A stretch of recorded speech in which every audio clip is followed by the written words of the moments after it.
Hello everyone, welcome back to the channel. I'm Matt Capper and there's another video on Raid Shadow Legends. Today, I want to talk to you about the Fusion, I want to talk about the champions involved in the Fusion, then we're going to talk about Dragon 25 because there's a Dragon tournament and a Dungeon Divers tournament going on concurrently. So it is a good chance to double dip, run that, so we'll just have a review on my comp and why I love it so much. But without further ado, let's talk about the Fusion, let's talk about the Dragon, and let's get going. First off, let's click over here. We'll talk about the Fusion as a traditional Fusion. A, hate traditional Fusions, but B, this isn't the worst one given the champions you get. The Unheralded Star is the GOAT, Layla. You got your GOAT. You're proud. He's a creepy looker, but you got your GOAT.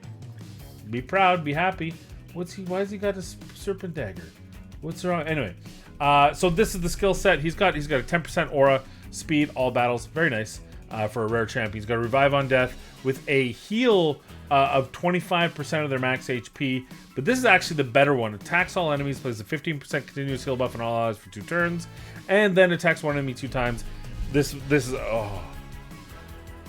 I hate this skill more than maybe any skill. Nah, that's not true. I know there's a couple others out. The Scion comes to mind. One of my most hated skills. 25%, so 45% chance. So not even, or sorry, 35% chance. Each hit, okay, so combined 70% chance, it'll even out to about 2 out of every 3 times in the rounds in the long term. So whoopee, does nothing for you. But random ally 5%, go away. However, rare champion, who cares? Ignore the A1, which is the most useless, dilapidated piece of garbage. Overthink. This is a case of someone overthinking something. Oh well, look. He's a rare, so I can't give him a good ability, so I'll just put a bunch of numbers here and it'll look impressive. No, it doesn't look impressive. It pisses me off. But this is a really good skill. This is a really good skill for Skinwalkers. Now, there's obviously way better champions doing this out there, but Skinwalkers is a very anemic place, and they've already got one rare in there, actually a couple rares in there that do really well. This might be the first faction that has an all-rare team that might be better than any other option. So Skinwalkers gets a healer. I like it. I like it. I mean, what else can I say? I like it. I'm not as warm on Kinagashi, but for Shadowkin, she does have something that, if I recall, only one other champion in Shadowkin. Correct me if I'm wrong. I'm wrong so often, and you love mentioning it. So mention it in the comments down below. But I believe she's the only revive. She might be the only reviver. I think she's the only reviver for Shadowkin. So Shadowkin has a ton of ally protection, defense, conditional defense up, conditional block damage, really good survivability. Lots of good survivability, but not a lot of reviving for if they don't survive. So I like this champion for that, which of course is this. Revives an ally with 50% HP, 50% turn meter, and places a decreased defense buff on the ally for 2 turns on a 4-turn cooldown. I love that. Not a big fan of this one. Teams up with a random ally to attack a single enemy. Also fills the turn meters of all allies by 15%. Trash. Sure, she teams up with Ninja.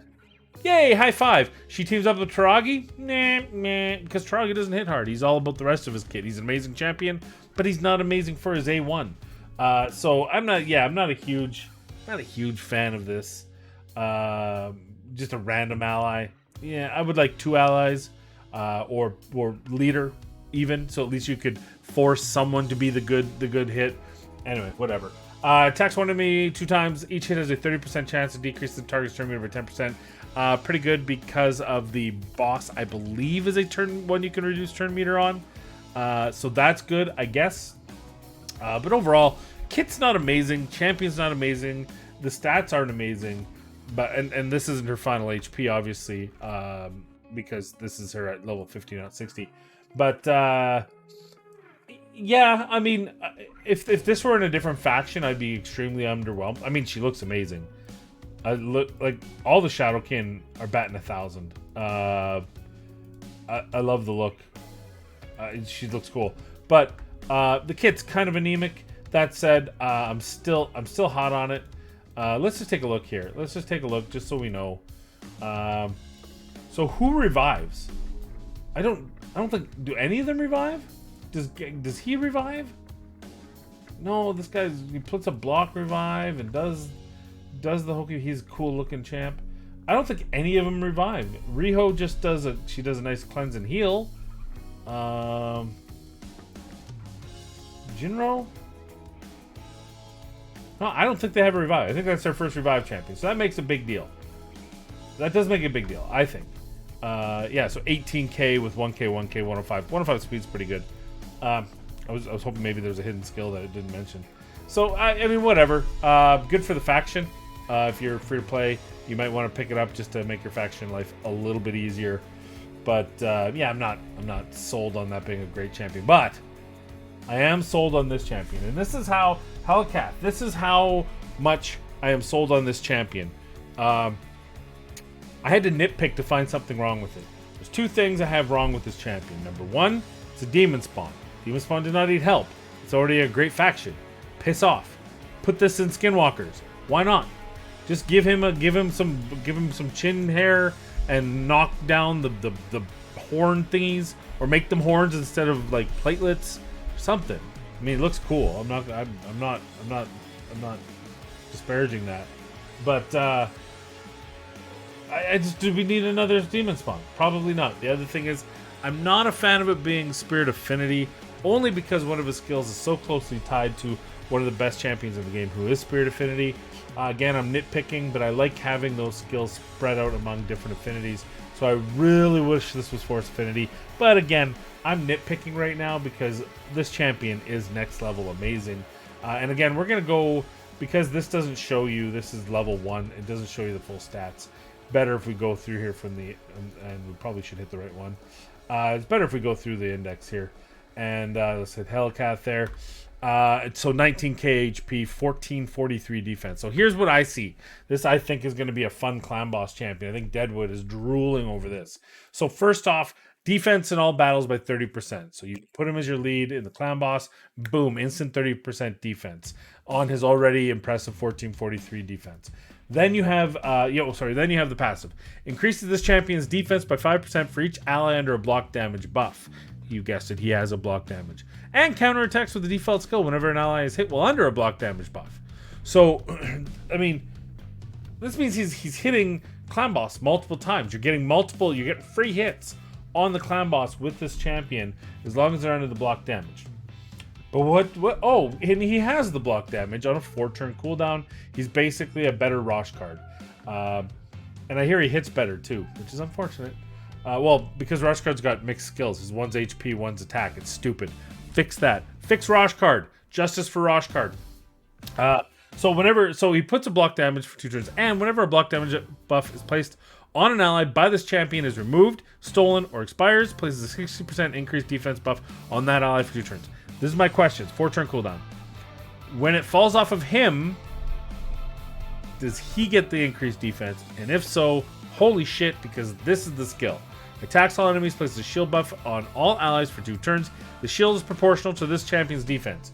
It's Valkyrie without the counterattack. That shield is going to be ridiculous on a 3-turn cooldown, just like her.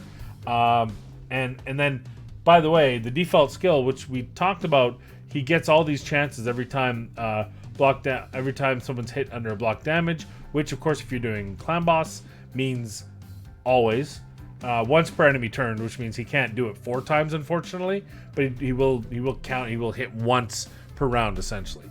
And then this here, he's putting a weaken. It's a 50% chance on each hit to put a weaken for 2 turns. Ignore shield and block damage. Not a big deal for the clan boss, but this is, to me, this is a strong clan boss. I'm curious to see how this champion can be utilized in these billion-dollar baby comps, because to me, as awesome as those comps are, they rely on the shield extension, the pure shield size made by that rare champion. And this champion basically says, don't worry, for the first 50 rounds, you're not going to lose any shields. Depending on turn, maybe the first 2 rounds you do as you get into sync. But because he's got that block damage, you're at full health, which means you're not taking any damage. Your shields aren't taking any damage, which means you can build them up that much more. And it's exponential, because if you're not losing any shield ever, it means you're starting with a bigger shield each time, which multiplies because of that dude. I'm curious if this is going to make it, are we going to hit 2 billion? Are we going to hit 1.5? Maybe I'm wrong. I've never built the comp, but that seems to me that's going to be amazing. But regardless, this champion is absolute double S tier. He's the love child of Valkyrie and Roshkard, but better than Roshkard. I wouldn't say better than Valkyrie, as good as Valkyrie, different in different ways, but easier to build out because he's not doing that stupid turn meter thing that she does, which is amazing for Arena, not so much elsewhere. I think this guy will be amazing in Arena as well. He starts with 50 resist. You can use this sort of thing, can be used in Arena to be absolutely painful. Think of it this way: you put up the shield, the block damage, and if they have a strip champion, oh, well, I'm just gonna put increased defense, kind of like how we use Seeker to put up that if there's a crit hit. So any type of strip on this champion is gonna put up an increased defense, which will hopefully keep your team alive. And if it does and it gets back around to this, then all of a sudden they've got a huge shield and your strip champion's on cooldown, so you get to go. Everything about this champion I'm in love with. I'm in love with this champion. We already mentioned, but I need to say it one more time. He has his own defense aura in all battles. So he's always got that as long as you put him as lead. Maybe you don't do that in the arena, but certainly for Clan Boss. Looking forward to it. So that's my review of those champions. Definitely worth doing this. Now, let's talk about the Dragon. Dragon 25, also good for 24. Not so much for 20, but this is the team I use, and why? Well, let's take a look. It's a Seer team, but I just wanted to show you that it's kind of the variation because we're using Armiger, and I'll talk about why. Everything here is, of course, you've got Seer going last. You got Prince Kymar going first, but the first turn I'm using Abyssal Gaze. I got Lydia. She's putting up Siren's Well and then resetting it. You could use any defense down weakened champion. It doesn't have to be her. Bad Alcazar, who can solo the boss. So if something else goes wrong, he's got enough speed here. If something goes wrong and other people die, especially your Seer Armiger, he's still going to put up those poisons, which means it's not a failed run. It's just a little bit slower. But then Armiger here on the later rest and later rest. So what makes this a big deal? Well, let me show you. Let's bring him up. And the cheapest built champion. So the key here is that enemy max HP hits are capped at 10%. So it doesn't matter. You could put Septimus, you could put Cold Heart, you could put Royal Guard in there, and they would all hit the same. Actually, this is Force Finish. The Royal Guard would hit like a little girl. But Septimus would hit the same as Armiger. Armiger has a clear advantage in that case, because when you put him in Reflex Gear, they both have 2 skills, by the way, but his is on a 2-turn cooldown, which means you can effectively make this happen every turn with some good RNG. He's already, at worst, Reflex Gear doesn't proc, or you don't have good enough Reflex Gear, put him in there every second turn. He's still going to get that later rest. And I'm actually going to do one thing here. I didn't do it last time, and I meant to. We're going to change one thing about this guy. We're going to go here. And on the third round, I'm going to open with Riptos because Lydia hasn't yet debuffed until his second turn. So that means I'm guaranteed later rest on there. Don't need the reflex proc. Essentially, by the way, I did try this with a modified of the Fire Knight team I did, which is, you see right here, except for we did this. This right here. Kind of works with Ghostborn, but not as fast as the Bad L comp, or as this comp here. So just in case you were wanted to use Ghostborn because you already had him built out for Fire Knight, maybe use him. So let's just run this, show you how it is, and then we'll get out of here. Obviously, it's a Seer comp. There's no secret here. We're debuffing. We got a double resist, so that sucks. Yeah, that just really fucked me over. So we'll have to.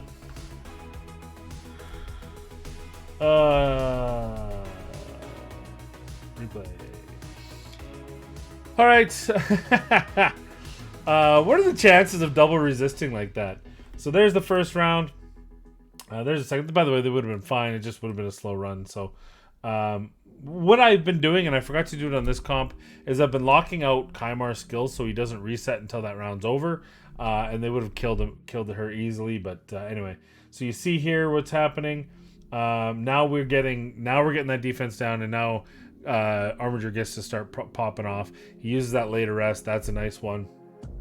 And then from here, it's just a matter of how many times we can get that reflex gear to pop off. We already got that reflex gear there.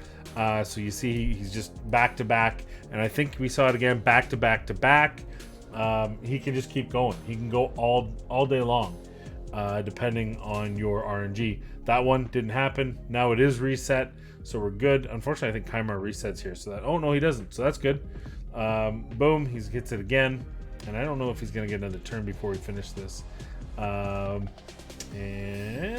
let's go. There we go. 108. 56 seconds is the fastest time I've had on this. It's usually between 1 minute and 110. And if you can get faster animations, you can replace Kymar with Renegade if you want. You can replace Lydia.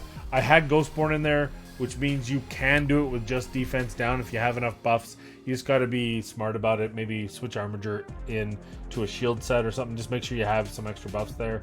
But very good comp, very easy to do. And it's all about that fact that Armiger can just keep hitting that A2 over and over again. It's going to hit the same as Septim. It's going to hit the same as Cold Heart. But if you don't have Armiger, just go into your marketplace and grab them. It's the cheapest build ever. But for whatever reason, if you're like, no, I refuse, you can use Cold Heart in place of it. You can use Septimus in place. Also works for 24, though I will tell you, this Armiger will die on 24 a lot, which does slow down the run. Bad Elk can still carry it, but it's neutral affinity because it's a Spirit Affinity boss. So he will die or has a chance of dying, which can slow down the run. So you're going to want to make him a little bit beefier if you bring in against the dragon on 24. And 20 it doesn't work because he's weak affinity. So that's all I have for you today. I hope you have some fun. Recap: Fuse, yes. Dragon's Lair, woohoo. Hope you have some fun on Raid Shadow Legends. I'll see you tonight, because this will be Friday by the time I post this. I'll see you tonight for Friday night Raid. Probably Friday night Diablo Immortal. Don't kid yourselves. And we'll have some fun. We'll play a little bit. Maybe we'll jump onto Raid as well. It's up to you guys. You tip me enough, I'll play whatever you want. I will sing. I will play karaoke. No, I won't. That's a lie. I won't do karaoke. But I will play a game, any game you want to play. So yeah, if you want me to play Raid, come in, tip, and I'll play Raid. But that's all I have for you today. So I want to thank you. As always, please be safe, be kind, and we'll see you in the next video.